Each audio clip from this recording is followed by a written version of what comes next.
What's going on, Neon Nation? Welcome back for your weekly Cyberpunk 2077 news update. Today we're talking about no censorship being confirmed for one of the stingiest regions when it comes to ratings, some new gang and corporation lore, UI and menu iteration, another gaming event coming soon featuring CD PROJEKT RED, and some examples of more of the adult themes from rating agencies. Get 15% off high-quality metal art from Displate featuring officially licensed designs. Check out the link in the pinned comment and the description. First up, let's jump into CDPR being confirmed for the Summer Games Fest, a new digital gaming conference led by Video Game Awards leading man Geoff Kneighley. This convention will last 4 months and will feature in-game events, playable content, demos, and surprises from your favorite devs and publishers. It's a whole season of events, and the first phase has just been announced in terms of which developers will be present. Now, phase 1 doesn't mean the order in which content will be dropping, but more along the lines of building up hype, as with each new phase they will announce more developers. This conference will run from May to August, and yes, CD PROJEKT RED was announced in their first phase lineup, along with the likes of PlayStation, Bethesda, Steam, Riot, Xbox, Bungie, and Blizzard.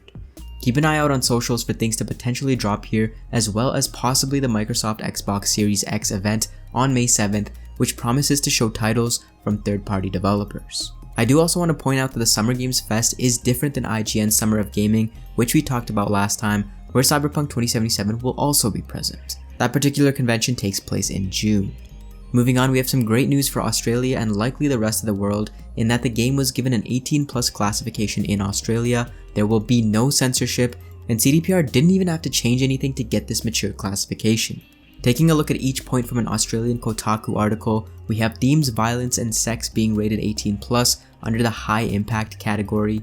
Language and nudity is a tier down at strongly impactful, and we also have drug use, which was rated at moderately impactful. Honestly, I was pretty surprised by that last one. Now let's compare this to The Witcher 3's designation, where it is uniform across the board, with Cyberpunk edging Witcher out in terms of high impact themes. The world of Cyberpunk is going to be a more depressing place overall, which is saying a lot since The Witcher 3 was a pretty brutal environment and world. We also have a redacted Cyberpunk 2077 classification report where the board talks about some of the scenes to give us an idea on how they rated each of these metrics.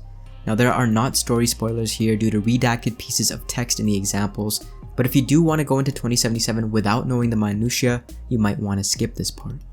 First, the report notes that, quote, there are virtually no restrictions on the treatment of themes, and that, quote, the game continues no depictions of actual sexual activity, nor does it contain explicit and realistic simulated sexual activity. I'm really not sure if I'm reading this wrong, but that would seem to suggest that the sex scenes are implied or that CDPR have cleverly shot their cutscenes to reflect this. Again, this is pretty confusing and they do go on to contradict this in the article, so I'm going to chalk this one up to a writing error.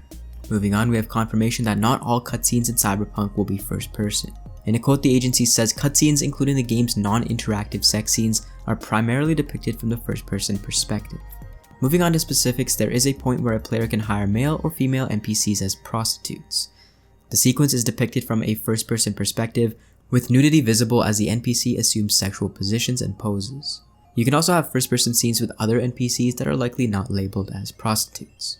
The sequence uses a brief wide-angle depiction of full frontal female nudity to depict simulated sexual activity, again putting a huge hole in what was said earlier in this article.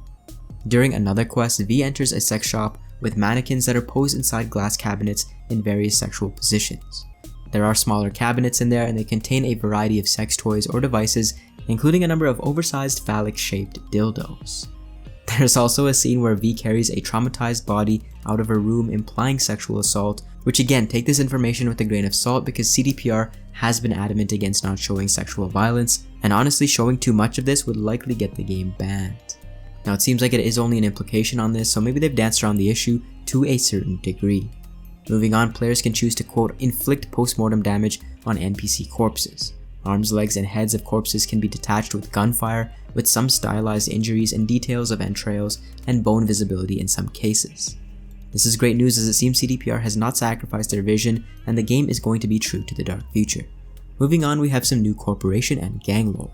First up, CDPR tweeted about one of the fan favorite gangs, the Tiger Claws, which are a gang of Japanese origin located in Japantown.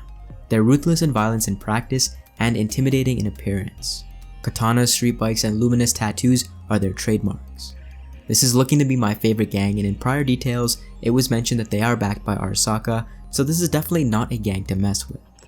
We also have Militech, which is one of the largest manufacturers of weapons and military vehicles in the world, who have worked closely with the American military and police agencies for years, providing high-grade weaponry and training. Finally, shout out to Mad Queen and Milestoast for this UI and menu tidbit.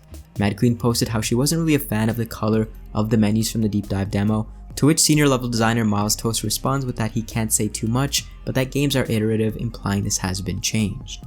That is all for this episode, guys. Make sure you follow the socials in the pinned comment for more Cyberpunk, and join Neon Nation by subscribing to the Neon Arcade.